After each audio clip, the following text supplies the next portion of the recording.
యెహోషువ నాయకత్వంలో యుద్ధాలు వచ్చాయి. యెహోషువ నాయకుడైన తర్వాత ఓ పెద్ద పోరాటాన్ని అనుభవించాడు.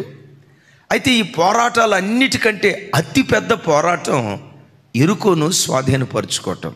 ఎందుకంటే ఆ కాలంలో యెరికో పట్టణం సాధారణమైన పట్టణం కాదు, పేరు ప్రఖ్యాతులు గాంచిన ప్రధాన నగరం అది.